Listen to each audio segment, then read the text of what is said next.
ಕರ್ತನಲ್ಲಿ ಪ್ರೀತಿಯುಳ್ಳ ದೇವರ ಮಕ್ಕಳೇ, ಮುಂಜಾನೆ ವೇಳೆಯಲ್ಲಿ ದೇವರು ನಮ್ಮೆಲ್ಲರನ್ನು ಆಶೀರ್ವಾದ ಮಾಡಲಿ. ಈ ದಿವಸಕ್ಕೆ ನೇಮಕವಾಗಿರುವಂತ ದೇವರ ವಾಕ್ಯದ ಭಾಗ ಲೂಕನ ಸುವಾರ್ತಮಾನ 1ನೆಯ ಸಂಧಿ ವಚನ 26 ಮೊದಲುಗೊಂಡು 38ನೇ ವಚನದ ತನಕ. ಇದನ್ನು ನಾವು ಓದಿಕೊಂಡು ದೇವರ ವಾಕ್ಯವನ್ನು ಧ್ಯಾನ ಮಾಡೋಣ. 6ನೇ ತಿಂಗಳಿನಲ್ಲಿ ದೇವರು ಗಬ್ರಿಯೇಲ್ ಎಂಬ ತನ್ನ ದೂತನನ್ನು ಗಲಿಲಾಯ ಸೀಮೆಯ ನಜರೇತ್ ಎಂಬ ಊರಿಗೆ ಒಬ್ಬ ಕನ್ಯೆಯ ಬಳಿಗೆ ಕಳುಹಿಸಿದನು. ಆ ಕನ್ಯೆಯ ಹೆಸರು ಮರಿಯಳು. ಆಕೆಯು ದಾವೀದನ ಮನೆತನದ ಯೋಸೇಫನೆಂಬ ಪುರುಷನಿಗೆ ನಿಶ್ಚಿತಾರ್ಥವಾಗಿದ್ದಳು. ಆ ದೂತನು ಆಕೆಯ ಬಳಿಗೆ ಬಂದು, ದೇವರ ದಯೆ ಹೊಂದಿದವಳೆ, ನಿನಗೆ ಶುಭವಾಗಲಿ, ಕರ್ತನು ನಿನ್ನ ಸಂಗಡ ಇದ್ದಾನೆ ಅಂದನು. ಕರ್ತನಲ್ಲಿ ಪ್ರೀತಿಯುಳ್ಳ ದೇವರ ಮಕ್ಕಳೇ, ಯೇಸು ಸ್ವಾಮಿಯ ಜನನದ ಕುರಿತಾಗಿ ಈ ದಿವಸದಲ್ಲಿ ನಾವು ಲೂಕನ ಸುವಾರ್ತೆಯಲ್ಲಿ ನಾವು ನೋಡ್ತೇವೆ. ಥೆಯೋಫಿಲನು ನಾವು ನೋಡುವಾಗ ಥೆಯೋಫಿಲನಿಗೆ ಲೂಕನು ಬರೆದ ಈ ಒಂದು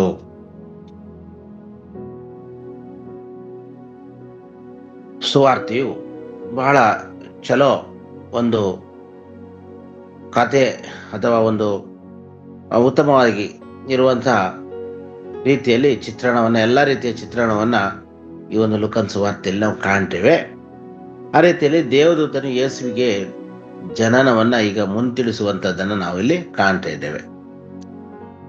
6ನೇ ತಿಂಗಳಲ್ಲಿ ದೇವರು ಗಬ್ರಿಯೇಲನೆಂಬ ತನ್ನ ದೂತನನ್ನು ಗಲಿಲಾಯ ಸೀಮೆಯ ನಜರೇತ್ ಎಂಬ ಊರಿಗೆ ಕಳಿಸ್ತಾರೆ. 6ನೇ ತಿಂಗಳು ಅಂದ್ರೆ ಬೈಬಲ್ ಪ್ರಕಾರ ನಾವು ನೋಡುವಾಗ ಏಪ್ರಿಲ್ ತಿಂಗಳಿಂದ ತಿಂಗಳು ಪ್ರಾರಂಭವಾಗುತ್ತೆ. ಆ ಏಪ್ರಿಲ್ ತಿಂಗಳು ಅಂತಂದ್ರೆ ಅಲ್ಲಿಂದ ಹಬೀಬ್, ನಿಸಾನ್, ಜೀವ್, ಕಿಸಾನ್ ಅಂತ ಹೇಳಿ ಇಬ್ರಿಯ ಒಂದು ತಿಂಗಳುಗಳು. 1ನೇ ತಿಂಗಳು ಆ ತರ ಒಂದು ತಿಂಗಳುಗಳಲ್ಲಿ 6ನೇ ತಿಂಗಳು ಅಲ್ಲಿ ಪ್ರಾರಂಭ ಆಗುತ್ತೆ. ಅವರು ಗಬ್ರಿಯೇಲ್ ದೇವದೂತನನ್ನ ನಜರೇತ್ ಎಂಬ ಊರಿಗೆ ಕನ್ಯೆಯ ಬಳಿಗೆ ಕಳಿಸ್ತಾ ಇದ್ದಾರೆ ದೇವರು. ಗಬ್ರಿಯೇಲ್ ದೇವದೂತ ಅಂದ್ರೆ ಈತನು ಒಂದು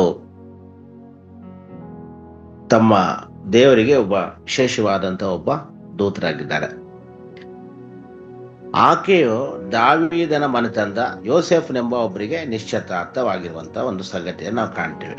ಇದೆಲ್ಲರಿಗೂ ನಮಗ್ ಗೊತ್ತು. ಕ್ರಿಸ್ಮಸ್ ಹಬ್ಬದ ಸಂದರ್ಭದಲ್ಲಿ ನಾವು ಪೂರ್ತಿ ಧ್ಯಾನ ಮಾಡುವಂತದ್ದಾಗಿರುತ್ತೆ ಇದು. ಹಾಗೆ ಆ ದೂತನು ದೇವರ ಆಜ್ಞೆಯನ್ನು ಹೊಂದಿದವನಾಗಿ ಮರಿಯಳ ಬಳಿಗೆ ಬರ್ತಾನೆ. ಮರಿಯಳ ಬಳಿಗೆ ಬಂದಾಗ ಆಗ ಬಂದವನು ಹೇಳುವಂಥದ್ದು ಅಂದ್ರೆ, ದೇವರ ದಯೆ ಹೊಂದಿದವಳೆ, ನಿನಗೆ ಶುಭವಾಗಲಿ.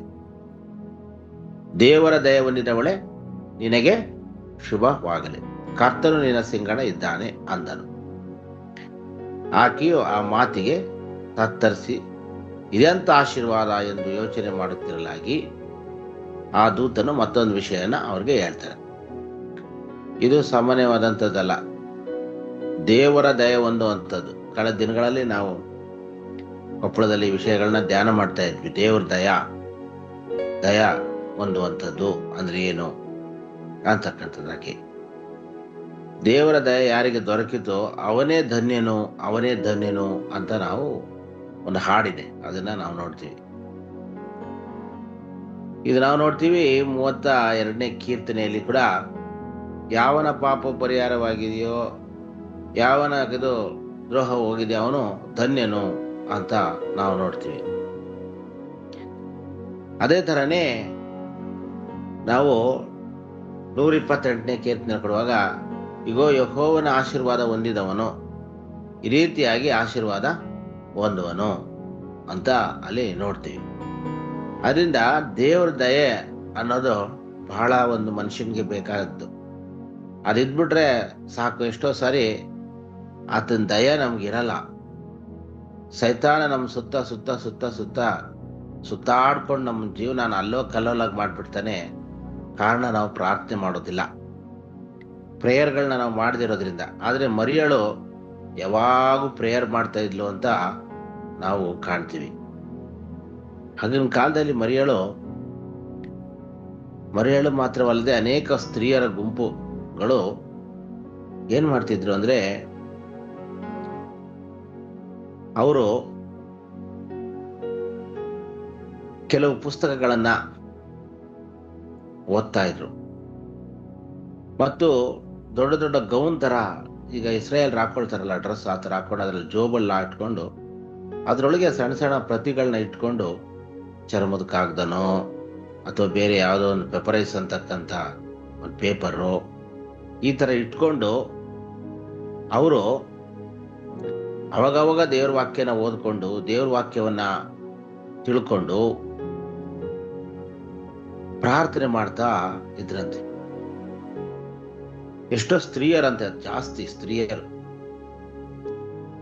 ಯಾಕೆ ಅಂತಂದ್ರೆ, ಯೇಸು ಸ್ವಾಮಿ ಬರ್ತಾ ಇದಾರಲ್ಲ, ಭೂಲೋಕಕ್ಕೆ ಯೇಸು ಸ್ವಾಮಿ ಬರ್ತಾ ಇದ್ದಾರೆ. ಅವರು ಮೆಸ್ಸಯ್ಯ ಅಂತ ಹೇಳೋದು, ಮೆಸ್ಸಯ್ಯ ಬರ್ತಾ ಇದ್ದಾರೆ.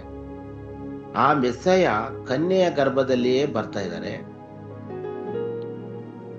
ಆ ಕನ್ಯೆಯ ಗರ್ಭದಲ್ಲಿ ಬರೋದ್ರಿಂದ ನಾನು ಒಂದು ಕನ್ಯೆ ಆಗಿದ್ದೇನೆ, ನನ್ನ ಗರ್ಭದಲ್ಲಿ ಅವರು ಬರಲಿ ಅಂತ ಹೇಳಿ ಪ್ರಾರ್ಥನೆ ಮಾಡ್ಕೊಂಡಿದ್ರದ್ದು.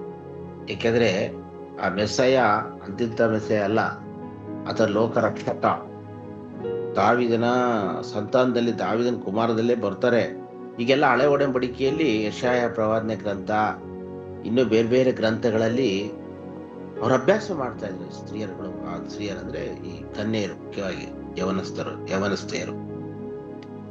ನನ್ನ ಗರ್ಭದಲ್ಲಿ ಬರ್ಲಿ, ನನ್ನ ಗರ್ಭದಲ್ಲಿ ಬರ್ಲಿ, ನನ್ನ ಗರ್ಭದಲ್ಲಿ ಅಂತ ಬರ್ಲಿ ಅಂತ ಹೇಳಿ ಅದಕ್ಕೆ ಬೇಕಾದ ಎಲ್ಲ ಪರಿಶುದ್ಧ ಕಾರ್ಯಗಳನ್ನ ಅವ್ರು ಮಾಡ್ಕೊಳ್ತಾ ಇದ್ರು, ಅವ್ರು ಶುಚಿ ಮಾಡ್ಕೊಳ್ತಾ ಇದ್ರು. ಅವರು ಆ ರೀತಿಯಾಗಿ ತಮ್ಮನ್ನು ತಾವು ಪ್ರಿಪೇರ್ ಮಾಡಿಕೊಂಡು ನನ್ನ ಗರ್ಭದಲ್ಲಿ ಮೆಸ್ಸಯ್ಯ ಬರ್ಲಿ ಅಂತ ಹೇಳಿ ತಾವು ಪ್ರಾರ್ಥನೆ ಮಾಡ್ಕೊಳ್ತಾ ಇದ್ರು ಅಂತ ಹೇಳಿ ನಮ್ಮ ಗುಣಶೇಖರಯ್ಯವರ ಟಿಪ್ಪಣಿಯಲ್ಲಿ ನಾವು ಕಾಣ್ತೇವೆ. ಆ ರೀತಿ ಇರುವಾಗ, ತಮ್ಮನ್ನು ತಾವು ಪ್ರಿಪೇರ್ ಮಾಡ್ಕೊಳ್ತಾ ಇರುವಾಗ,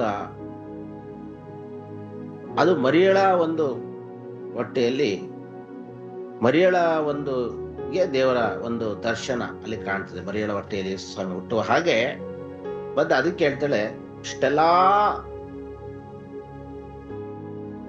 ಅದಕ್ಕೆ ಕಥೋಲಿಕ್ನವ್ರು ಏನ್ ಹೇಳ್ತಾರೆ ಮರಿಯಳ ಬಗ್ಗೆ, ಸ್ತ್ರೀಯರಲ್ಲಿ ನೀನು ಧನ್ಯಳು ಅಂತ ಹೇಳ್ತಾರೆ. ಅವ್ರಿಗೆ, ಯಾರಿಗೆ? ಮರಿಯಳಿಗೆ. ಸ್ತ್ರೀಯರಲ್ಲಿ ನೀವು ಧನ್ಯರು, ನಿಮ್ಮ ಉದರದ ಫಲವಾದ ಯೇಸು ಧನ್ಯರು ಅಂತ ಅವರು ಹೇಳ್ತಾರೆ. ಆದ್ರೆ ಸ್ತ್ರೀಯರಲ್ಲಿ ಅವಳು ಅಷ್ಟು ಶ್ರೇಷ್ಠಳಾಗಿದ್ದಂತ ಒಬ್ಬ ಹೆಣ್ಣು ಮಗಳಾಗಿದ್ದ. ಯಾರು? ಆ ದೇವರ ಈ ಒಂದು ಮರಿಯಳು. ಅಷ್ಟು ಆ ಒಂದು ಭಯ ಭಕ್ತಿಯಿಂದ ಕೂಡಿದಂತ, ದೇವರನ್ನ ಆರಾಧನೆ ಮಾಡುವಂತ, ದೇವರಿಗೆ ಒಂದು ಯಥಾರ್ಥವಾಗಿರುವಂತ, ದೇವರಿಗೆ ಒಂದು ಕೃತಜ್ಞತೆ ಸಲ್ಲಿಸುವಂತ ದೇವರ ಕಾರ್ಯಗಳನ್ನು ನಡೆದ. ಹೆಣ್ಮಕ್ಳುಗಳು ಸಾಧಾರಣವಾಗಿ ನೋಡಕ್ ಬರುವಾಗ ಹೆಣ್ಮಕ್ಳನ್ನ ಎಲ್ಲ ರೀತಿಯಲ್ಲೂ ನೋಡ್ತಾರೆ. ಮದ್ವೆ ಆಗೋರು, ಈ ಮಗು, ಹುಡುಗಿ ರೂಪ ಅಂದಾಗಿಂದ ಎಲ್ಲಾನು ಚೆನ್ನಾಗಿದೆ ಅಂತ ಒಂದ್ ಕಡೆ ನೋಡಿದ್ರೆ, ಅವಳು ಎಷ್ಟು ಮಟ್ಟಿಗಿದ್ದಾಳೆ ಭಯ ಭಕ್ತಿಯಿಂದ,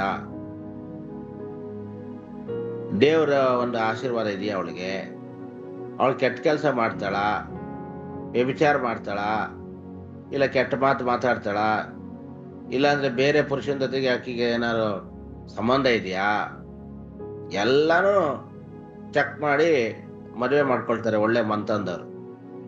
ಇತ್ತೀಚೆಗೆ ಕೆಲವರು ಅದೆಲ್ಲ ನೋಡೋದಿಲ್ಲ, ಸುಮ್ಮನೆ ಮುಖ ಚೆನ್ನಾಗಿದ್ರೆ, ಏನೋ ಒಂದೆರಡು ಮಾತಾಡ್ಬಿಟ್ರೆ, ವಿದ್ಯಾಭ್ಯಾಸ ಓದಿದ್ರೆ, ಹಣ ಇದ್ರೆ, ಈ ತರ ಒಂದು ಕ್ಯಾಟಗರಿ. ಆದ್ರೆ ಒಳ್ಳೆ ಹೆಣ್ಮಗಳು ಬೇಕು. ವಾಕ್ಯದಲ್ಲಿ ಹೇಳ್ತಾರ, ಗುಣವತಿಯಾದ ಸತಿಯು ಎಲ್ಲಿ ಸಿಕ್ಕಾಳು, ಅವಳು ಅವಳಕ್ಕಿಂತಲೂ ಅಮೂಲ್ಯಳು ಅಂತ. ಜ್ಞಾನವಂತ ಸ್ತ್ರೀ ಮನೆ ಕಟ್ಟುವಳ ಅಂತ ಒಂದು ಹಾಡೈತೆ. ಆ ಥರದವ್ರನ್ನ ನೋಡಿ, ವಾಕ್ಯಗಳನ್ನ ಓದೋಳು ನೋಡಿ ಹುಡ್ಕೋದು ಬಹಳ ಕಷ್ಟ. ಸೊ ಆ ರೀತಿಯಾದಂತೆ ಹೆಣ್ಮಕ್ಳು ಅನೇಕರು ಇರ್ತಾರೆ. ಯಾಕಂದ್ರೆ ಅವರು ದೇವ್ರನ್ನ ಬಿಟ್ಟು ಬೇರೆ ಎಲ್ಲೂ ಹೋಗೋದಿಲ್ಲ, ಯಾವುದೇ ಕೆಟ್ಟ ಕೆಲಸ ಯಾರ ಮಾತು ಕೇಳೋದಿಲ್ಲ. ಅನೇಕ ಹುಡುಗರು ಈಗಿನ ಕಾಲದಲ್ಲಿ ಹುಡುಗಿಯರನ್ನ, ಹೆಣ್ಮಕ್ಳನ್ನ ಕೆಟ್ಟದಾಗಿ ನೋಡ್ತಿರ್ತಾರೆ, ಕೆಟ್ಟದಾಗಿ ಅವ್ರಿಗೆ ಕಲ್ಸ್ಕೊಡ್ತಿರ್ತಾರೆ. ಅಂಥದಕ್ಕೆ ಅವ್ರು ಒಳಗಾಗೋದಿಲ್ಲ. ಯಾಕಂದ್ರೆ ಅವರು ದೇವರ ಆಶೀರ್ವಾದ ಹೊಂದಿರ್ತಾರೆ, ದೇವರ ವಾಕ್ಯನೇ ಅವ್ರು ಓದ್ತಿರ್ತಾರೆ, ದೇವರ ಒಂದು ಕೈಯಲ್ಲೇ ಅವ್ರು ಇರ್ತಾರೆ. ಅವ್ರು ದೇವರು ಬಿಟ್ಟು ಬೇರೆ ಎಡಬಲಕ್ಕೆ ಹೋಗೋದಿಲ್ಲ. ನನಗೆ ದೇವ್ರು ಬೇಕು, ದೇವ್ರ ಸಹಾಯ ಬೇಕು ಅಂತ ಅಂತ ಒಂದು ಗುಂಪಿಗೆ ಸೇರಿದಂತ ಹೆಣ್ಣು ಮಗಳಾಗಿರ್ತಾಳೆ ನಮ್ಮ ಮರಿಯಳು. ಅದಕ್ಕೆ ಮರಿಯಳು ಕೃಪಾಪೂರ್ಣಳೆ, ಸ್ತ್ರೀಯರಲ್ಲಿ ನೀವು ಧನ್ಯರು, ನಿಮ್ಮ ಉದರದ ಫಲವಾದ ಯೇಸು ಧನ್ಯರು ಅಂತ ಹೇಳಿ ಕಥೋಲಿಕ್ನವರು ಹೇಳ್ತಾರೆ. ಇಂಥ ಒಬ್ಬ ಹೆಣ್ಣುಮಗಳು ತಾನು ದೇವರನ್ನು ನಿರೀಕ್ಷಿಸ್ತಿದ್ದಂತ, ದೇವರು ಯೇಸು ಸ್ವಾಮಿ ನನ್ನ ಹತ್ರ ಬರಬೇಕು ನನ್ನ ಹೊಟ್ಟೆಯಲ್ಲಿ ಅಂತ ಪ್ರಾರ್ಥನೆ ಮಾಡ್ತಿದ್ದಂತ ಮರಿಯಳು, ಅವರ ಹತ್ತಿರ ಯೇಸು ಸ್ವಾಮಿ ಅವರ ಉದರದಲ್ಲಿ ಬರ್ಲಿಕ್ಕೆ ಗಬ್ರಿಯಲ್ ದೇವದೂತನ ಹತ್ರ ದೇವರು ಹೇಳಿ ಕಳಿಸ್ತಾರೆ. ಆಗ ಆತನು ಬಂದು ಏನ್ ಹೇಳ್ತಾರೆ, ನಿನಗೆ ಶುಭವಾಗಲಿ, ದೇವರ ದಯೆಯನ್ನಿಟ್ಟವಳೆ, ಕರ್ತನು ನಿನ್ನ ಸಂಗಡ ಇದ್ದಾನೆ. ಆಕೆಯ ಮಾತಿಗೆ ತತ್ತರಗೊಳ್ತಾಳೆ. ಯಾಕಂದ್ರೆ ಒಂದು ದೇವದೂತ ಬಂದು ನಿಂತಾಗ ನಮ್ಗೆ ಯಾರಿಗಾದ್ರೂ ಸರಿನೇ ತತ್ತರ ಆಗ್ಬಿಡುತ್ತೆ. ಇದೆಂತ ಆಶೀರ್ವಾದ ಎಂದು ಯೋಚನೆ ಮಾಡ್ತಿದ್ದಾಳೆ. ಆಗ ಮರಿಯಳೆ, ಹೆದರಬೇಡ, ನಿನಗೆ ದೇವರ ದಯೆ ದೊರಕಿತು. ನೋಡ್ರಿ, ಇನ್ನೊಂದು ದೇವರ ದಯೆ ದೊರಕಿತು, 2 ಸರಿ ಬರ್ತದೆ, ದೇವರ ದಯೆ ದೊರಕಿತು. ಆಗ ಮತ್ತೆ ಅವ್ರು ಹೇಳ್ತಾಳೆ, ನೀನು ಗರ್ಭಿಣಿಯಾಗಿ ಒಬ್ಬ ಮಗನನ್ನು ಹೆರ್ತೀಯ, ಆತನಿಗೆ ಯೇಸುವೆಂದು ಹೆಸರಿಡಬೇಕು ಅಂತ. ಮತ್ತೆ ಆತನ ವಿಷಯವಾಗಿ ಹೇಳ್ತಾರೆ ಮುಂದೆ, ಆತನು ಮಹಾಪುರುಷನಾಗಿ ಪರಾತ್ಪರನ ಕುಮಾರನೆನಿಸಿಕೊಳ್ಳುವನು. ನೋಡಿ, ಮೊದಲು ದೇವರು ಯೇಸು ಸ್ವಾಮಿಯ ಒಂದು ವಿಷಯನ, ಆತನು ಮಹಾಪುರುಷ, ಯುಗ ಪುರುಷ, ಏನೇನೋ ಹೇಳ್ತಾರೆ ಕೆಲವರಿಗೆಲ್ಲ ಅಲ್ವಾ. ಆತರ ಯೇಸು ಸ್ವಾಮಿಗೆ ಹೆಸರುಗಳೆಲ್ಲ ಕೊಡಲ್ಪಟ್ಟಿರೋದು, ಯುಗ ಪುರುಷ ಅಂತಕ್ಕಂಥದ್ದು. ಮತ್ತೆ ಪರಾತ್ಪರನ ಕುಮಾರ. ಪರಾತ್ಪರ ಅಂದ್ರೆ ಏನರ್ಥ? ದೇವರು ದೇವರು ದೇವರು ದೇವರು ಎಲ್ಲದಕ್ಕೂ ಶಕ್ತನು ಅನ್ನೋದಕ್ಕೆ ಈ ತರ ಪರಾತ್ಪರನ ಕುಮಾರ ನೆನೆಸಿಕೊಳ್ಳುವನು. ಇದಲ್ಲದೆ ದೇವರಾಗಿ ಇರುವ ಕರ್ತನು ಆತನ ಮೂಲಪಿತನಾದ ದಾವೀದನ ಸಿಂಹಾಸನ ಆತನಿಗೆ ಕೊಡುವನು. ಆತನು ಯಾಕೋಬನ ವಂಶವನ್ನು ಸದಾ ಕಾಲವನು, ಆತನ ರಾಜ್ಯಕ್ಕೆ ಅಂತ್ಯವೇ ಇಲ್ಲ. ಅಂದ್ರೆ ಆತನು ತನ್ನ ಜನರನ್ನ ಸದಾಕಾಲ ಆಳ್ತಾನೆ, ತನ್ನ ಮಕ್ಕಳನ್ನ, ಆತನ ರಾಜ್ಯಕ್ಕೆ ಯಾವತ್ತೂ ಅಂತ್ಯ ಇಲ್ಲ ಅಂತಕ್ಕಂಥ ಒಂದು ಶಾರ್ಟ್ ಇನ್ಫಾರ್ಮೇಶನ್ ಅನ್ನ ಯೇಸು ಸ್ವಾಮಿ ಬಗ್ಗೆ ಅವರಿಗೆ ಕೊಡ್ತಾರೆ. ನೋಡಿ, ಎಷ್ಟು ಇಡೀ ಲೋಕದಲ್ಲೇ ಈ ಯೇಸು ಸ್ವಾಮಿ ಹುಟ್ಟಿದಾಗಿನ ಸಾತು ಈಗ ಮುಂದೆ ನಡೆಯುವಂತ ಎಲ್ಲಾ ಘಟನೆನೂ ಈ 4 ಲೈನಲ್ಲಿ ಹೇಳ್ಬಿಟ್ರು. ಆತನ ರಾಜ್ಯಕ್ಕೆ ಅಂತ್ಯವೇ ಇಲ್ಲ ಅಂತ. ಇದನ್ನು ಕೇಳಿಸಿಕೊಂಡ ಮರಿಯಳು ತಕ್ಷಣ ಕೇಳ್ತಾಳೆ, ಇದು ಹೇಗಾದೀತು ತಿಳ್ಕೋಬೇಕಲ್ಲ, ನಾನು ಪುರುಷನನ್ನು ಅರಿತವಳಲ್ಲವಲ್ಲ ಎಂದು ಕೇಳಿದ್ರು. ಒಂದು ಗಂಡು ಒಂದು ಹೆಣ್ಣು ಮಿಲನ ಆದ್ಮೇಲೆ ಒಂದು ಮಗು ಹುಟ್ಟತೆ, ಅದು ದೇವರ ಸೃಷ್ಟಿ. ಅದಕ್ಕೋಸ್ಕರ ಅವಳು, ನಾನು ಪುರುಷನ ಅರಿತವಳಲ್ಲ, ಇದು ಹೇಗಾದಿತ್ತು, ನಂಗೆ ನಿಶ್ಚಿತಾರ್ಥ ಅಷ್ಟೇ ಆಗಿದೆ ಅಂತ. ಒಳ್ಳೆ ಬ್ರಿಲಿಯಂಟ್ ಹೆಣ್ಣು ಮಗಳು. ಬ್ರಿಲಿಯಂಟ್ ಆಗಿರ್ತಕ್ಕಂಥವ್ರು ಬ್ರಿಲಿಯಂಟ್ ಆದ ಪ್ರಶ್ನೆನ ಕೇಳ್ತಾರೆ. ಇಲ್ಲ ಅಂತಂದ್ರೆ ಏನೇನೋ ಮಾತಾಡಿ, ಏನೇನೋ ಕಿರ್ಚಾಡಿ, ಏನೇನೋ ಅರ್ಚಾಡಿ, ಅಥವಾ ಏನೇನೋ ಒಂದು ಉಚ್ಚತರ ಪ್ರಶ್ನೆಗಳನ್ನ ಕೇಳುವಂತವರಾಗಿರ್ತಾರೆ. ಕೆಟ್ಟ ಒಂದು ಥಿಂಕಿಂಗ್ ಇರೋರು ಬರೀ ಕೆಟ್ಟದಾಗಿನೇ ಡಬಲ್ ಮೀನಿಂಗ್ ಅಲ್ಲೇನೆ ಮಾತಾಡ್ತಿರ್ತಾರೆ. ಹೆಣ್ಮಕ್ಳು ಗಂಡು ಮಕ್ಳೆಲ್ಲ ಈಗಿನ ಪರಿಸ್ಥಿತಿಗೆ ನಾನು ಹೇಳಕತ್ತೀನಿ. ಆದ್ರೆ ಯಾರು ಮನಸ್ಸಲ್ಲಿ ದೇವ್ರು ತುಂಬಿರ್ತಾರೋ, ದೇವ್ರ ವಾಕ್ಯ ಇರ್ತದೋ, ಅವರು ಒಂದು ನೀಟಾದ ಪ್ರಶ್ನೆಗೆ ಅದಕ್ಕೆ ಉತ್ತರ, ಪ್ರಶ್ನೆಗೆ ಉತ್ತರ, ಅದಕ್ಕೆ ಉತ್ತರ, ವಿಷಯಗಳನ್ನ ಸರಿಯಾಗಿ ತಿಳ್ಕೊಳ್ಬೇಕಂತಕ್ಕಂಥದ್ದು ನಮ್ಮೆಲ್ಲರಿಗೂ ಇರಬೇಕಾದಂತ ಒಂದು ವಿಷಯ. ಹಾಗಾಗಿ ಇದು ಹೇಗಾದೀತು? ಹಾಗಾಗಿ ಹೇಳ್ತಾರೆ, ಪವಿತ್ರ ಪರಾತ್ಪರನ ಶಕ್ತಿಯ ನೆರಳು ನಿನ್ನ ಮೇಲೆ ಬೀಳುವುದು. ನೋಡಿ, ಅದಕ್ಕೆ ಬದಲು ನಿನ್ನ ಮೇಲೆ ಬರುವುದು. ಆದುದರಿಂದ ಪರಾತ್ಪರನ ಶಕ್ತಿ ನೆರಳು ನಿನ್ನ ಮೇಲೆ ಬೀಳುತ್ತೆ. ಅದರಿಂದ ಹುಟ್ಟುವ ಆ ಪವಿತ್ರ ಶಿಶು ದೇವರ ಮಗ ಅನಿಸಿಕೊಳ್ಳುತ್ತದೆ. ಹುಟ್ಟುವ ಪವಿತ್ರ ಶಿಶು ದೇವರ ಮಗ ಅನಿಸ್ಕೊಳ್ಳುತ್ತೆ. ನಿನ್ನ ಮಗ ಅನಿಸ್ಕೊಳ್ಳೋಕ್ಕಿಂತ ಹೆಚ್ಚಾಗಿ ದೇವ್ರ ಮಗ ಅಂತ ಅದು ಅನಿಸ್ಕೊಳ್ಳುತ್ತೆ. ಅವ್ರ ಮಗ ಅಂತ ಅನಿಸ್ಕೊಳ್ಳೋದಿಲ್ಲ, ದೇವ್ರ ಮಗನೇ ಅನಿಸ್ಕೊಳ್ಳುತ್ತೆ. ಪರಾತ್ಪರನ ಶಕ್ತಿ ನೆರಳಿಂದ ಪರಾತ್ಪರನ ಶಕ್ತಿಯಿಂದ ಅದು ಹುಟ್ಟುತ್ತೆ ಅಂತ ಹೇಳ್ತಾ ಇದ್ದಾರೆ. ಮತ್ತೆ ಆಕೆ ರಿಲೇಷನ್ ಹೇಳ್ತಾಳಲ್ಲ ಎಲಿಜಬೆತ್ಲು, ಅವಳ ಬಗ್ಗೆನೂ ಹೇಳ್ತಾರೆ. ಏನಂತ? ನಿನ್ನ ಬಂಧುವಾದ ಎಲಿಜಬೆತ್ಳಿದ್ದಾಳೆ, ಆಕೆ ಸಹ ಮುಪ್ಪಿನವಳಾಗಿದ್ರು ಗರ್ಭಿಣಿ ಆಗಿದ್ದಾಳೆ. ಆಕೆ ಗರ್ಭದಲ್ಲಿ ಗಂಡು ಮಗು ಅದೇ ಪಂಚತನ ಎನಿಸಿಕೊಂಡಿದ್ದ ಆಕೆಗೆ ಇದೆ 6ನೇ ತಿಂಗಳು. ದೇವರಿಂದ ಬರುವ ಯಾವ ಮಾತಾದರೂ ನಿಷ್ಫಲವಾಗುವುದಿಲ್ಲ. ನೋಡಿ, ಇದೆಷ್ಟು ಚೆನ್ನಾಗಿದೆ. ದೇವರಿಂದ ಬರುವ ಯಾವ ಮಾತು ನಿಷ್ಫಲ ಆಗುವುದಿಲ್ಲ ಅಂತ ಹೇಳ್ತದೆ. ಆ ಎಲಿಜಬೆತ್ ವಿಷಯದಲ್ಲಿ ಅವರ ಹೊಟ್ಟೆಯಲ್ಲಿ ಯೋಹಾನ್ ಇದಾರಲ್ಲ, ಅದನ್ನ ಇಲ್ಲಿ ಹೇಳ್ತಾ ಇದ್ದಾರೆ. 6ನೇ ತಿಂಗಳು 6 ತಿಂಗಳು. ಹಾಗಾಗಿ ಆಕೆಗೆ ಇದೆ 6ನೇ ತಿಂಗಳು ಅಂದಾಗ 6 ತಿಂಗಳು ದೊಡ್ಡವರು ಯೋಹಾನ ಅಂತ ಇದ್ರಲ್ಲಿ ನಾವು ತಿಳ್ಕೊಬಹುದು. ಯೋಹಾನ 6 ತಿಂಗಳು ದೊಡ್ಡವರು. ಆಗ ಮರಿಯಳು, ಇಗೋ ನಾನು ಕರ್ತನ ದಾಸಿ, ನಿನ್ನ ಮಾತಿನಂತೆ ನನಗಾಗಲಿ ಅಂದಳು. ಆಮೇಲೆ ಆ ದೂತನು ಆಕೆಯ ಬಳಿಯಿಂದ ಹೊರಟು ಹೋದನು. ಸೊ ಅಂದ್ರೆ ಈಗ ನಿನ್ನ ಮಾತಿನಂತೆ ನನಗಾಗ್ಲಿ ಅಂತ ಅವಳು ಪರ್ಮಿಷನ್ ಕೊಡ್ತಾ ಇದ್ದಾಳೆ. ಆಯ್ತು, ನಿನ್ನ ಮಾತಿನಂತೆ ನನಗಾಗ್ಲಿ. ಅಲ್ಲಿ ಮಠ ಅವಳು ವಿಷಯ ತಿಳ್ಕೊಂಡು ಇದು ಹೇಗಾಗುತ್ತೆ, ಇದೇನ್ ಕತೆ, ಬೇರೆ ತರ ಏನಾನ ಆದ್ರೆ, ಬೈಬಲ್ ಅಲ್ಲಿ ಅಥವಾ ಪ್ರವಾದನೆಯಲ್ಲಿ ಇಲ್ದೇ ಇರೋ ತರ ಏನಾರ ಆದ್ಬಿಟ್ರೆ ಅದೇನೋ ಫೇಕ್ ಅಲ್ಲ. ಕೆಲವು ಟೈಮ್ ಕಳ್ಳ ಪ್ರವಾದಿಗಳು, ಸುಳ್ಳು ಪ್ರವಾದಿಗಳು ಇವರು ಕೂಡ ಬರ್ತಾ ಇದ್ರು. ಆಗಿನ ಕಾಲದಲ್ಲಿ ಸರ್ವೇ ಸಾಮಾನ್ಯವಾಗಿ ನಾವು ನೋಡ್ತೀವಿ, ಮೋಶೆ ಕಾಲದಿಂದ ಅಬ್ರಾಹ್ಮನ್ ಕಾಲದಿಂದ ಮುಂದೆ ಬರುವಂತ ನಡೆಸ್ಕೊಂಡು ಯೆಹೋಶುವನ ಕಾಲ ಇದೆಲ್ಲ ಬರುವಾಗ ನ್ಯಾಯಸ್ಥಾಪರ ಕಾಲದಲ್ಲೆಲ್ಲ ದೇವದೂತರುಗಳು ಬಂದು ಮಾತಾಡ್ತಿದ್ರು. ಈ ತರ ಗಿದಿಯೋನ್ ಹತ್ರ ಬರ್ತಾರೆ, ದೂತ ಮಾತಾಡ್ತಾನೆ. ಅದೇ ತರ ನಮ್ಮ ಸಂಸೋನ್ ಅವ್ರ ಅಪ್ಪ ಅವನ ಹತ್ರ ಬಂದು ಹೊಲದಲ್ಲಿ ಅವ್ರ ಕೆಲಸ ಮಾಡುವಾಗ ಅವರ ಗಂಡ ಹೆಂಡತಿರ ಹತ್ರ ಮಾತಾಡ್ತಾರೆ. ಈ ತರ ದೇವದೂತರು ಬಂದು ಮಾತಾಡಿ ಮಾಡುವಾಗ ಅವರು ಕೂಡ ಈ ತರ ಕೇಳ್ಕೊಳ್ತಾ ಇದ್ರು.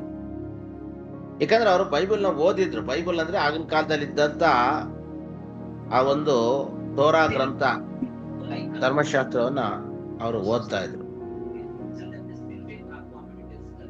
ಅವ್ರು ಓದ್ತಾ ಇದ್ದಾಗ ಅದರಲ್ಲಿ ಬರ್ದಿರೋದು ಪ್ರಕಾರನೇ ಇರ್ಬೇಕು ಅಂತ ವಾಕ್ಯ ಏನ್ ಹೇಳುತ್ತೆ ಅಂದ್ರೆ, ಬೈಬಲ್ ಅಲ್ಲಿ ಪರಿಶೋಧನೆ ಮಾಡ್ಬೇಕು. ಈ ಹಳೆ ಒಡಂಬಡಿಕೆಯಲ್ಲಿ ಈ ದೇವರಿಂದ ಬಂದಿರೋ ಮಾತೋ ಇಲ್ಲ ಸೈತಾನಿಂದ ಬಂದಿರೋದೋ ಅಥವಾ ಸುಳ್ಳು ಪ್ರವಾದಿಗಳು ಇರೋದಂತ ಪರಿಶೀಲನೆ ಮಾಡ್ಬೇಕು ನೀವು ಅಂತ ನಾವು ಹೇಳ್ತದೆ. ಕೆಲವು ಟೈಮ್ ಸುಳ್ಳು ಪ್ರವಾದಿಗಳು ಎದ್ದು ಸುಳ್ಳಾಗಿ ಪ್ರವಾದನೆ ಮಾಡ್ತಿದ್ರು ಆಗಿನ ಕಾಲದಲ್ಲಿ. ಸುಳ್ಳು ಕ್ರಿಸ್ತರು, ಸುಳ್ಳು ಪ್ರವಾದಿಗಳು ಬರ್ತಾರೆ ಅಂತ ಸ್ವಾಮಿ ಹೇಳ್ತಾರಲ್ಲ, ಅದಕ್ಕೋಸ್ಕರ ಹಾಕಿ ಡೀಟೇಲ್ ತಿಳ್ಕೊಂಡಾಗ ಓ ಇದು ಕರೆಕ್ಟ್, ಏನೋ ಪವಿತ್ರಾತ್ಮ ಶಕ್ತಿಯಿಂದನೇ ಈ ಮಗು ಹುಟ್ಟುತ್ತೆ, ಇದು ಬೇರೆ ಯಾವ್ದೋ ಅನ್ಯ ಆತರ ಈ ತರ ಅಲ್ಲ, ಓ ಇದು ದೇವ್ರ ವಾಕ್ಯದಲ್ಲೇ ಬರ್ದಿರಂಗಿದೆ ಅಂತ ಹೇಳಿ ಆಕೆ ಅದನ್ನ ಒಪ್ಕೊಳ್ತಾರೆ. ಆಗ ಅವಳು ನಿನ್ನ ಮಾತಿನಂತೆ ನನಗಾಗಲಿ ಅಂತ ಹೇಳ್ತಾರೆ. ಯಾಕೆ ಅವಳು ಇದರಲ್ಲಿ ಎಷ್ಟು ದೇವರ ವಾಕ್ಯದ ಬಗ್ಗೆ ತಿಳ್ಕೊಂಡಿದ್ಲು ಅಂತಕ್ಕಂಥದ್ದನ್ನು ಕೂಡ ನಾವು ಕಾಣುವಂತವರಾಗಿದ್ದೇವೆ ಪ್ರೀತಿಯುಳ್ಳವರು. ಒಟ್ಟಾರೆಯಾಗಿ ನಾವು ಇವತ್ತು ಮರಿಯಳ ವಿಷಯದಲ್ಲಿ ನಾವು ನೋಡುವಾಗ, ಮರಿಯಳು ಒಂದು ಒಳ್ಳೆ ಹೆಣ್ಣು ಮಗಳು, ದೇವರ ವಾಕ್ಯವನ್ನು ಓದಿದಂಥವಳು, ದೇವರ ವಾಕ್ಯದ ವಿಷಯಗಳನ್ನು ಅರ್ಥಕೊಂಡಿದ್ದರಿಂದಲೇ ಅವಳು ಒಂದು ಹೆಣ್ಮಗಳು. ಒಬ್ಬ ನೋಡ್ರಿ, ಈಗಿನ ಕಾಲದಲ್ಲಿ ಒಂದು ಹೆಣ್ಮಗಳು ಯಾರಲ್ಲಿ ನಿನ್ಗೊಂದು ಮಗು ಆಗತ್ತೆ ಅದು ಹೇಳಿ ಬಂದು ಹೇಳ್ಬಿಟ್ಟ ತಕ್ಷಣ ಅವು ಆರ್ಬಿಡ್ತಾರೆ ಕೆಲವರು. ಅಯ್ಯೋ ನನ್ಗೆ ಆತರ ಒಂದು ಗರ್ಭ ಆಗ್ಬಿಟ್ರೆ, ನಾನು ಪ್ರೆಗ್ನೆಂಟ್ ಆಗ್ಬಿಟ್ರೆ ಜನ ಎಲ್ಲ ನೋಡಿದವ್ರು ನನ್ನ, ಇನ್ನೂ ಪುರುಷನ ಅರ್ಥ ಅವಳಲ್ಲ, ಇವಳು ಇನ್ನೂ ಮದ್ವೆ ಆಗಿಲ್ಲ, ಇವಳು ಗರ್ಭಿಣಿ ಆಗಿದ್ದಾಳೆ ಅಂತೇಳಿ ಜನರೆಲ್ಲ ಅವಳು ಚೀಮಾರಿ ಹಾಕೋದೇನು, ಅವಳು ಮಾತಾಡ್ಸೋದೇನು ಅದೆಲ್ಲ ನಮಗ್ ಗೊತ್ತಿದೆ. ಆದ್ರೆ ಈಕೆ ಒಪ್ಕೊಳ್ಳೋದಕ್ಕೆ ಅಂತ ಒಂದು ಪರಿಸ್ಥಿತಿಯಲ್ಲಿಯೂ ಈಕೆ ಒಪ್ಕೊಳ್ತಾಳೆ ಅಂತಂದ್ರೆ ಇದು ದೇವರಿಂದನೇ ಆಗಿದೆ, ದೇವರ ವಾಕ್ಯದಲ್ಲಿ ಹಿಂಗ್ ಬರೆಯಲ್ಪಟ್ಟಿದೆ ಅಂತ ಹೇಳಿನೇ ಈಕಿ ಒಪ್ಕೊಳ್ಳೋದನ್ನ ಒಪ್ಕೊಳ್ತಾಳೆ, ಒಪ್ಪಿಗೆಯನ್ನ ಸೂಚಿಸ್ತಾಳೆ. ಆಕೆ ಪ್ರಾರ್ಥನೆ ಮಾಡ್ತಾ ಇರೋದ್ರಿಂದ. ಆದ್ರಿಂದ ಕರ್ತನಲ್ಲಿ ಪ್ರೀತಿಯುಳ್ಳ ದೇವರ ಮಕ್ಕಳೇ, ನಾವು ದೇವರ ವಾಕ್ಯವನ್ನ ಚೆನ್ನಾಗಿ ಓದಿದವರಾಗಿ ಪ್ರಾರ್ಥನೆ ಮಾಡುವಾಗ ದೇವರ ದಯ ನಮಗೆ ದೊರಕುತ್ತೆ. ನಾವು ದೇವರ ಆಶೀರ್ವಾದ ಹೊಂದುವಂತವರಾಗಿದ್ದೇವೆ. ದೇವರ ಆಶೀರ್ವಾದ ನಮ್ಮ ಮೂಲಕವಾಗಿ ಅನೇಕ ಜನರಿಗೆ ಬರುತ್ತೆ. ಮರಿಯಳ ಮೂಲಕವಾಗಿ ಯೇಸು ಸ್ವಾಮಿ ಹುಟ್ಟಿ ಲೋಕಕ್ಕೆ ಅನೇಕ ಜನರಿಗೆ ಸುವಾರ್ತೆ ಮತ್ತು ರಕ್ಷಣೆ ಸಿಕ್ಕದ ಹಾಗೆ ನಮ್ಮ ಮೂಲಕವಾಗಿ ಕೂಡ ದೇವರು ರಕ್ಷಣೆಯನ್ನ ನಮ್ಮ ಮೂಲಕವಾಗಿ, ನಮ್ಮ ಕುಟುಂಬಗಳ ಮೂಲಕವಾಗಿ ದೇವರ ರಕ್ಷಣೆಯನ್ನ ಕೊಡುವಂತವರಾಗಿರ್ತಾರೆ. ಅನೇಕರಿಗೆ ಆಶೀರ್ವಾದ ಆಗುತ್ತೆ. ಹಾಗಾಗಿ ನಾವು ದೇವ್ರ ವಾಕ್ಯ ಓದ್ಲಿಲ್ಲ ಅಂದ್ರೆ, ದೇವ್ರ ವಾಕ್ಯದ ಪ್ರಕಾರ ನಮ್ಗೆ ಗೊತ್ತಿಲ್ಲ ಅಂದ್ರೆ, ನಮ್ಗೆ ಏನ್ ಹೇಳಿದ್ರು ಇದು ಸುಳ್ಳು, ಇದು ಸುಳ್ಳು, ಇದು ಸುಳ್ಳು ಅಂತ ಅನ್ಸ್ಬಿಡುತ್ತೆ. ಅಥವಾ ಇದೇನೋ ಇರ್ಬೋದು ಬಿಡು ಅಂತ ಅನ್ಸ್ಬಿಡುತ್ತೆ. ಪ್ರೇಯರ್ ಮಾಡ್ಲಿಲ್ಲ ಅಂದ್ರೆ ದೇವ್ರು ನಮ್ಮ ಹತ್ರನೇ ಬರೋದಿಲ್ಲ, ನಮ್ಗೆ ಆಶೀರ್ವಾದನೂ ಕೊಡೋದಿಲ್ಲ, ದೇವದೂತರನ್ನು ನಮ್ಮ ಹತ್ರ ಕಳ್ಸೋದಿಲ್ಲ. ನಮ್ಗೆ ಒಳ್ಳೇದಾಗ್ಬೇಕು ಅಂತ ನಾವೇ ಏನೇನೋ ಯೋಚನೆ ಮಾಡಿ, ಏನೇನೋ ಪ್ಲಾನ್ ಮಾಡಿ ಸಕ್ಸಸ್ ನಮ್ ಕೈಲಿ ಆಗಲ್ಲ, ಮತ್ತೆ ನಾವು ಲಾಸ್ ಆಗ್ತೀವಿ. ಆದ್ರಿಂದ ದೇವರ ದಯವನ್ನು ಹೊಂದಿಕೊಳ್ಳಿಕ್ಕೆ ಆಗುವ ಹಾಗೆ ದೇವರನ್ನ ಪ್ರಾರ್ಥಿಸ್ಬೇಕು, ದೇವರ ವಾಕ್ಯವನ್ನು ಓದ್ಬೇಕು, ಪವಿತ್ರ ಆತ್ಮವನ್ನ ನಾವು ಹೊಂದಿಕೊಳ್ಬೇಕೆಂಬುದಾಗಿ ಮರಿಯಳಲ್ಲಿ ನಾವು ಕಲ್ತುಕೊಳ್ತೇವೆ. ಈ ಸಂದರ್ಭದಲ್ಲಿ ದೇವರ ಸುವಾರ್ತಿಕ ಸೇವಕರ ಬಗ್ಗೆ ಆಗಸ್ಟ್ 1ನೇ ತಾರೀಕಿನಲ್ಲಿ ಇರುವಂತದ್ದು ಏನಪ್ಪಾ ಅಂದ್ರೆ,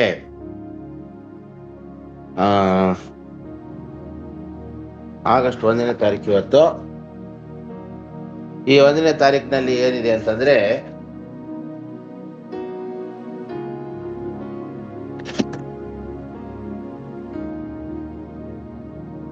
ರಾಬರ್ಟ್ ಮಾರಿ ಸನ್ 5ನೇ ಜನವರಿ ನಾವು ನೋಡ್ತೀವಿ.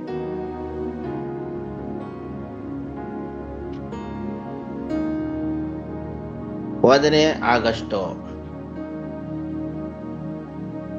1834 ಅವರದ್ದು ಕೊನೆ ದಿವಸ. ಈಗ ರಾಬರ್ಟ್ ಮಾರಿ ಸನ್ ಚೀನಕ್ಕೆ ಬಂದ ಮೊದಲ ಪ್ರೊಟೆಸ್ಟೆಂಟ್ ಸುವಾರ್ತೆ. ಪ್ರೊಟೆಸ್ಟೆಂಟ್ ಸುವಾರ್ತೆ ಅಂತಿದೆ, ಅಲ್ಲಿ ಸುವಾರ್ಥ ಸೇವಕರು ಅಂತ ಅಲ್ಲಿ ನಾವು ಬರಿಬೇಕು. 1782ರಲ್ಲಿ ಇವರು ಇಂಗ್ಲೆಂಡ್ ನಲ್ಲಿ ಜನಿಸ್ತಾರೆ. ಅವರು 1807ರಲ್ಲಿ ಲಂಡನ್ ಸುವಾರ್ಥ ಸೊಸೈಟಿಯೊಂದಿಗೆ ಕ್ಯಾಂಟನ್ ಅಂತಕ್ಕಂಥ ಸ್ಥಳವನ್ನ ತಲುಪ್ತಾರೆ. ಅಪಾರ ವಿರೋಧದ ಹೊರತಾಗಿಯೂ ಅವರು ಚೈನೀಸ್ ಭಾಷೆಯನ್ನು ಕರಗತ ಮಾಡಿಕೊಳ್ಳುತ್ತಾರೆ, ಕಲ್ತುಕೊಳ್ತಾರೆ. ಅವರು ಅನೇಕ ವಿರೋಧ, ಚೈನಾದಲ್ಲಿ ಸುವಾರ್ತೆ ಸಾರೋದು ಅಂದ್ರೆ, ಮತ್ತು ಸತ್ಯವೇದವನ್ನ ಭಾಷಾಂತರಕ್ಕೆ ಮಾಡೋದಕ್ಕೆ ಪ್ರಾರಂಭ ಮಾಡ್ತಾರೆ. 1814ರಲ್ಲಿ ಅವರು ಮೊದಲ ಚೀನಿ ಪ್ರೊಟೆಸ್ಟೆಂಟ್ ಮಾನಸಾಂತರಗೊಂಡವರನ್ನು ದೀಕ್ಷಾಸ್ನಾನ ಮಾಡಿಸ್ತಾರೆ. ಚೀನಿಯಲ್ಲಿ ಪ್ರೊಟೆಸ್ಟೆಂಟ್ ದೀಕ್ಷಾಸ್ನಾನ ಮಾಡಿಸ್ತಾರೆ. ಮತ್ತು ಮಾರಿಸನ್ ಮೊದಲ ಪೂರ್ಣ ಚೀನಿ ಸತ್ಯವೇದ ಅನುವಾದವನ್ನು ಪೂರ್ಣಗೊಳಿಸ್ತಾರೆ, ಈ ಮಾರಿಸನ್ ಅವರು. ಮತ್ತು ಒಂದು ಸ್ಮಾರಕ ಚೈನೀಸ್ ಇಂಗ್ಲಿಷ್ ನಿಘಂಟನ್ನು ಕೂಡ ಅವರು ತಯಾರು ಮಾಡ್ತಾರೆ. ಇದು ಭವಿಷ್ಯದ ಸುವಾರ್ತೆಗಳು ಮತ್ತು ವಿದ್ವಾಂಸರಿಗೆ ದಾರಿ ತೋರಿತದೆ. ಯಾರು ಹೋಗದೆ ಆಧ್ಯಾತ್ಮಿಕ ನೆಲೆಯನ್ನು ಮುರಿಯಲು ದೇವರನ್ನು ನಂಬಿದ ಪ್ರವರ್ತಕ ಎಂದು ಅವರನ್ನು ಸ್ಮರಿಸ್ತಾರೆ. ಅಂದ್ರೆ ಯಾರು ಹೋಗಕ್ಕಾಗದೆ ಇರ್ತಕ್ಕಂಥ ಒಂದು ಜಾಗದಲ್ಲಿ ಹೋಗಿ ಅವರು ನೆಲೆಯನ್ನ ಕಂಡುಕೊಳ್ಳುವಂಥದ್ದು ಈ ಮಾರಿಸಸ್ ಅಂತಕ್ಕಂಥ ಒಬ್ಬ ದೇವರ ಸೇವಕರು. ರಾಬರ್ಟ್ ಮಾರಿಸಸ್ ಚೈನಾದಲ್ಲಿ ಸೇವೆ ಮಾಡಿದಂತ ಒಂದು ವಿಷಯವನ್ನ ತಿಳ್ಕೊಂಡು, ಮುಖ್ಯವಾಗಿ ದಿವಸದಲ್ಲಿ ದೇವರ ದಯ ನಾವು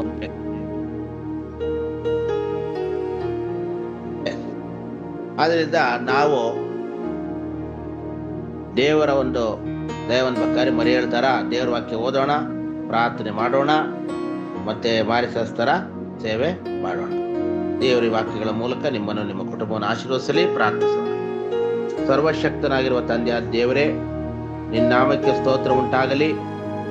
ಈ ಬೆಳಿಗ್ಗೆ ವೇಳೆಯಲ್ಲಿ ನೀ ನಮ್ಮನ್ನು ಆಶೀರ್ವಾದ ಮಾಡಿ ಕಾದು ಕಾಪಾಡಿ ನಡೆಸು, ಕೃಪೆಯಿಂದ ತುಂಬಿಸು. ಈ ಮರೆಯದ ರೀತಿಯಲ್ಲಿಯೇ ನಾವು ವಾಕ್ಯಗಳನ್ನು ಓದುವುದು, ನಿನ್ನ ನಂಬುವುದು, ವಿಶ್ವಾಸ ಇಡೋದು, ನಿನ್ನ ಪ್ರವಾದನೆಗಳಲ್ಲಿ ನಾವು ವಿಶ್ವಾಸ ಇಡೋದು, ಸೇವೆಯಲ್ಲಿ ರಾಬರ್ಟ್ ಮಾರಿಸಸ್ ಥರ ಸೇವೆ ಮಾಡೋದು, ಈ ಥರ ಎಲ್ಲ ನಮಗೆ ನಮಗೆ ಬರೋ ಎಲ್ಲ ಡಿಸ್ಟರ್ಬೆನ್ಸು ಸೈತಾನ್ನಿಂದ, ನಮಗಾಗುವಂಥ ಎಲ್ಲ ವಂಚನೆಗಳು ಕಾರ್ಯಗಳು ಸೈತಾನ್ನ ದೂರ ಮಾಡಿ ನಿನ್ನ ಸೇವೆ ಮಾರ್ಗದಲ್ಲಿ ನಡೆಸು. ಯೇಸುವಿನ ಹೆಸರಲ್ಲಿ ಕೇಳುತ್ತೇವೆ ತಂದೆ, ಆಮೇನ್.